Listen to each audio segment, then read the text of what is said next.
我是赵少康，欢迎你来到 TVBS 少康战情室。在我们现场特别来宾，戴伟成发言人、林珍宇议员、黄伟汉先生、李永平前副市长、岳元之委员、刘彩薇议员。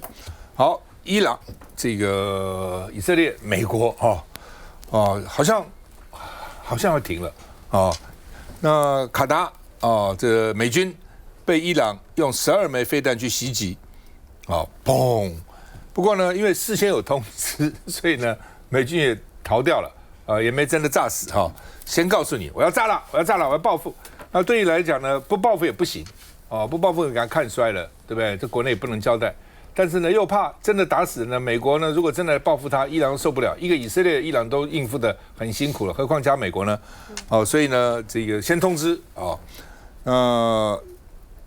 国防部也证实美国说呢，的确卡达基地呢被伊朗飞弹攻击，但是没有人员伤亡弄个半天跟空包弹一样。美国在中东不同的国家里面有5万个美军驻扎在那个地方，所以美国在全世界派很多兵韩国3、4万，日本4、5万，欧盟这个北约5万，然后这个中东有5万，其他地方还有你看多少人在外面那个都很贵的那另外呢，卡达电视台说是象征性的打，因为伊朗可能提前告知美国跟卡达，先跟你们讲我要打了，我不打也不行了那川普呢？而且川普还说我感谢他提前通知我们，说我们没有伤亡，川普要提一下，要感谢他那另外呢，到底有没有打成啦？到底怎么样？真的打到那个核设施呢，还是没打到？或是打到了，但是呢没有摧毁？因为譬如说这个美国这个堡垒炸弹可以打到地下60到80，那如果我早就知道美国有这个东西这个不是现在才有2011年就有了，所以呢我就把它再挖深一点，我要到100，你打到80你打不到嘛，这是一种可能。另外一种说川普事先有讲了我这个周末以前就要打了，后来又说2个礼拜那有没有可能呢？这个伊朗就把那个浓缩铀什么给它移走了，这是另外一种可能。到底是打真打假，到底有没有真的伤害到？我们看一下。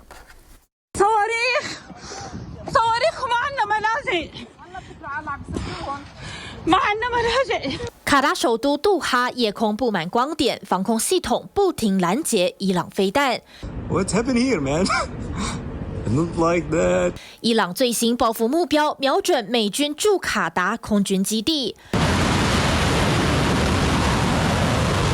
美军报告指出，伊朗共发射14枚飞弹，以牙还牙，回敬相同数量攻击，但卡达却说飞弹多达19枚。而伊朗则宣称这是象征性回应，只发射6枚飞弹，还有1枚打击美军驻伊拉克基地，三方说法不一。美军遇袭，川普却不以为意，发文暗算伊朗报复前还先预告攻击非常薄弱，一切都在意料之中，还说伊朗已经发泄完了，可以准备走向和平。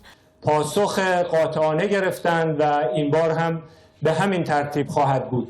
伊朗军方也给自己台阶下，说空袭美军基地不是什么新鲜事，重点是为胜利而战。伊朗反击，局势恐怕再恶化。川普稍早也坐镇白宫战情室，紧盯中东情势最新发展。来用平，现在以伊战争目前呢，以色列没有吭声但是美国跟伊朗方面都已经宣布停火。那如果这个停火可以延续的话呢，那确实是一个让大家比较放心的消息。但是不管如何呢，看到这个情况令人觉得庆幸也忧虑的地方就在于说，以色列呢，本来他打伊朗可能是玩真的尤其那个纳坦雅胡曾经很凶狠的表示说，如果他的最高领袖那个哈米尼没有杀死之前，这个战争不会停。可是呢，以色列也传出来他的炮弹不够了，所以呢，他极力的要求各种施压呢，要美国参战。那美国呢？因为川普他刚上任以来呢，种种的不顺也纠缠在包含关税，还有他内部很多反对势力、反抗情势的部分呢，他也需要一个象征性的胜利所以他采取一个呢，他自认为可能付出代价不大。可是又象征性的，因为美国人呢很 macho 很喜欢这个炸弹那美国又刚好拥有那个 B2 轰炸机，然后钻地弹可以造成一个然后全军轻松的退出。但是现在这个退出的后续呢，马上产生几个问题。第一个问题就是说，它到底有没有摧毁它所谓的制造核弹能力？因为现在的浓缩铀呢，到底在哪里不知道。那现在看起来呢，它并没有摧毁伊朗的那个浓缩铀，因为没有看到核辐射，所以这是第一点。美国的这次的任务呢，到底有没有他所宣称的成功？那第二点呢，就在于说，伊朗方面呢，目前他不吭声。他虽然攻击了一下卡达，当然大家都知道是象征性的，也没有任何人员伤亡。卡达的美军设施，那美国也说他们事先得到通知，但是呢，接下来这件事情会怎么发展伊朗会不会由明转暗又变成让大家觉得很头痛的这个恐怖分子或者是自杀炸弹客，这个也是一个要观察的问题。那在第三个接下来是以色列。以色列呢，他喘息了以后，那他会不会又去对伊朗，特别是哈米尼，又去进行暗杀？而这些事情呢，没完没了。那美国这次最让大家惊讶的是，因为他违反了国际的战争法，还有联合国宪章。他虽然去进行这个事情，大家可能觉得说，对于美国、对于伊朗损伤都不大。可是呢，他是不是开了一个恶例？我觉得现在很多这些面向呢，都会为未来的世界局势呢埋下不确定的因素。反正兵不厌诈了，因为川普开始就骗人了嘛，对不对？川普先跟伊朗说，我们来谈吧，继续谈吧。现武第六轮马上要谈啦。谁知道这去炸了呢？然后呢，这个美国又说呢，周末之前，后来又说2个礼拜，所以呢，那结果没想到真的是周末就去炸了。这有一点欺敌那甚至呢，这个还有人讲说是呢，美国先看以色列打得怎么样，以色列打得不错，我就去插花；以色列打得不好，我就不去。但是伊朗不会欺吗？我如果是伊朗的话呢，我就跟你讲说，我都被你毁了，我都毁没有了，然后我偷偷从这边搞，你怎么他真的毁了还是没有毁呢？所以现在这到底真真假假、虚实搞不清楚范斯说美军已经彻底摧毁核设施了，但是外界还是有点怀疑，说真的吗？那另外呢，这个另外是说他打偏了，那照理讲那是很准确的那是有雷达操控远近操控是准确的，会打偏吗？所以呢，说他们看影像显示美军故意避开反应炉，所以没有打到浓缩铀。所以现在有2种讲法，一种说浓缩铀已经移走了，那移走就没有什么好避不避嘛；一种是浓缩铀在那边只是打偏，故意没打到。那至少伊朗说我没有侦测到这个核辐射没有有的话一定侦测到。那伊朗讲话可以不算了，但旁边的阿拉伯国家也说我们也没侦测到，那这里有还是没有那另外呢，这个说美军有一个核侦察机出来了，核侦察机可以在高空就能够看到辐射的颗粒到底有还是没有。那有还是没有呢？也没有告诉我们到底有还是没有，只是说这个飞机派出来了那中国大陆驻国际原子能总署代表说呢，美国轰炸性质恶劣，史无前例以前没有这样去把它炸掉那另外呢说很贵这个一颗炸弹2500万美金很贵，但对美国来讲这个算不了什么了比派部队上去好多了部队上去那个伤亡才大。那另外呢，普丁因为伊朗特使去见普丁普丁呢就这个谴责美国，说呢这是毫无根据的侵略，而且呢普丁还说伊朗不会停制造的，你打他野火烧不尽，春风吹又生，还会继续干而且呢你这样搞他更要努力去干。就像那时候中国大陆不是有一句话吗？叫做这个不穿裤子也要核子，怎么样都要举全国之力把这个搞出来你们就怕我了。那很多国家说，这是俄罗斯讲的，说愿意直接提供核弹头，说你伊朗没关系，就算炸光，我把核弹头给你好了那到底怎样？来，元之，我就看那个，如果说伊朗是有事先通知美军就是说他要打卡达，然后回应又全部被拦截的话，看得出来伊朗也不希望说这个战事继续下去因为大家一开始比较担心的是说，美军如果打伊朗会不会用恐怖主义，比如说是用导弹去打平民，或者是封锁荷默兹海峡，但现在看起来暂时都还没有，所以也许伊朗也不想要跟美国为敌所以就用这样子的方式。但我觉得这个事情对美国来说，多多少少还是对川普本人的信用是有伤啦。因为像有一个指标嘛，本来巴基斯坦是要帮忙提名川普当诺贝尔和平奖的得主啦，因为川普帮忙协调了印度跟巴基斯坦嘛。那现在巴基斯坦也要撤回这样的提名，因为他们认为之前川普是要透过对话跟外交方式去解决问题，但没想到直接战斗机就轰到人家的领空，就把人家的核设施给炸了。那这个当然在国际上会有很多质疑啊，就是一个国家可不可以随便派轰炸机去轰炸另外一个国家，而且是在很多讯息还没有确定的情况之下就直接去炸。就像本来以色列的莫萨德的组织都不认为说那个伊朗有核设施啊，他们是跟以色列总理是有唱反调。然后你看这一次那个莫萨德的组织以色列官方也讲说，川普并没有炸到那个浓缩铀的核设施。那所以你今天派飞机去到底是为了什么？可以这样做吗？所以我觉得国际上会有很多质疑的。而且本来川普你是告诉伊朗说2个礼拜要跟人家谈，2个礼拜以后才要做决定，结果3天就去炸人家。那以后川普你讲话并不验炸，但是问题是你讲话以后，大家就可能就会打折扣啊，你讲的哪一句话是真的？那美国国内也有议员反弹啊，就是说这个是一个违宪的行为，然后国际上也有一些杂音，所以对美国而言啊，我觉得对川普而言是有一点点大家会对他质疑。那但是看起来从今天的态势，可能这个战事会稍微停止啊，因为伊朗的态度是不想再继续打下去的。因为原来说伊朗可能把荷姆斯海峡封锁，但是你封锁了荷姆斯海峡，等于自己把自己的面目也阻绝了。因为伊朗现在被制裁，所以它的经济都靠石油啊、天然气。伊朗是全世界第4大产油国，中东的第2大产油国。那它如果炸掉以后，它自己怎么办呢？它自己经济也受到影响啊。所以原来大家都传出伊朗多坏，就跟大家以前传出来伊拉克多坏。后来搞了半天，伊拉克也没怎样啊，根本没有什么化武啊，没有核生化武器啊。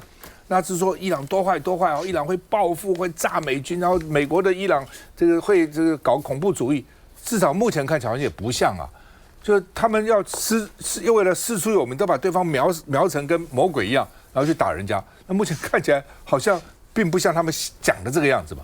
那到底谁真谁假，谁打别人，谁挨打？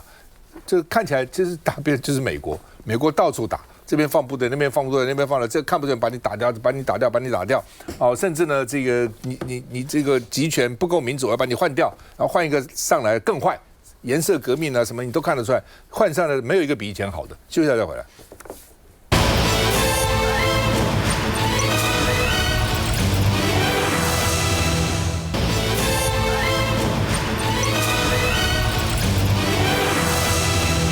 好，那么打了几天以后呢，伊朗宣布停火，接着以色列也宣布停火，所以都接受川普的建议。川普说2个国家几乎同时找我求助，他们都希望和平，不希望打了啊。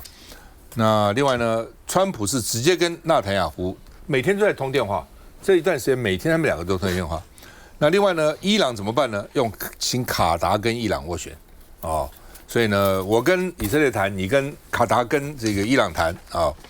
那另外呢，所以呢，打了几天以后呢，12天同意全面停火啊。但是呢，会不会再打不知道了，反正就是先暂时都累了，以色列也没办法了，难以为继了，他的飞弹也不够。他们那个铁穹什么意思？是用飞弹拦截的，并不是他们干一个大铁皮屋，不是的，是用飞弹拦截。我们也是一样。老共飞弹，我们爱国者飞弹2颗打1颗，2颗打1颗，3颗打1颗，把它打掉，这样哈。所以你存量有限，所以以色列大概只剩下2个礼拜，飞弹也打完了，所以跟美国求救。那另外呢，这是川普突然宣布以色列跟伊朗停火了。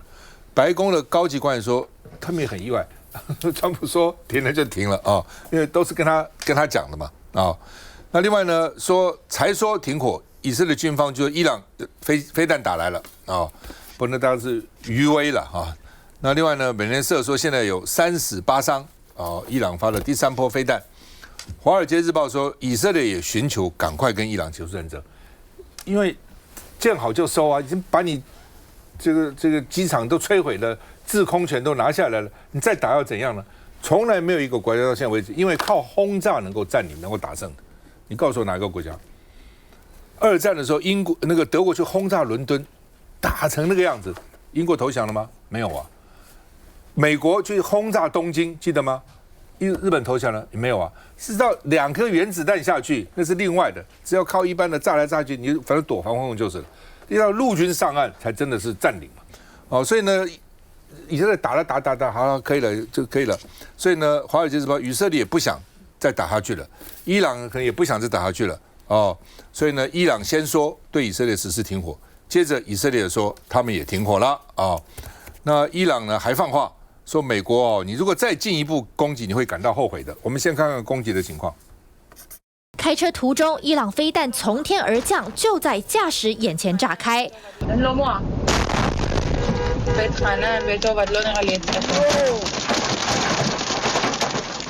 满天尘土遮蔽前方道路，碎石瓦砾喷溅砸向挡风玻璃。同时，以色列也在加大火力攻击。The Israeli military said its targets were the headquarters of the Iranian Revolutionary Guard and other regime sites. They also claim to have hit airports and missile storage facilities. 伊朗飞弹袭击后，以色列北部出现巨大残骸。海法空袭警报响起，以色列人惊慌逃往避难所，防空洞内挤得水泄不通。לא טוב לנו המלחמת הזאת, אנחנו לא מורגלים בזה, לא יכולים. המשק מושבת, הכלכלה מושבתת, כל המדינה מנוטרלת, אין לך לא יציאה לא כניסה. 以伊战火延烧第11天，以色列不仅打击军事设施，最新目标还瞄准伊朗德黑兰北部这座监狱。监狱大门被炸开，建筑严重受损。这是伊朗最恐怖的伊文监狱，关押高价值政治犯、异议人士和外国囚犯。以色列空军还出动超过50架战机打击德黑兰基地。מטוסי חיל האוויר מעמיקים את הפגיעה במרחב טהרן. 直到深夜，已知目标转移机场。The Israeli military said 6 airports were targeted. They took out what they say was 15 fighter jets and helicopters on the Iranian side. 以军声称掌握空中优势，开战至今已经对伊朗造成超过3000人死伤，但以色列也有1000多人伤亡。来我看。其实这整个状况看起来哈，以色列跟伊朗还有美国，我绝不敢用所谓的3赢啊，但是3方都得到他们想要的。好，美国总统川普他讲说，你看我一个午夜之锤的行动，我让伊朗知道我的厉害之后，那我叫卡达去跟他说，那伊朗呢，他就停止，他现在目前不要再攻击了。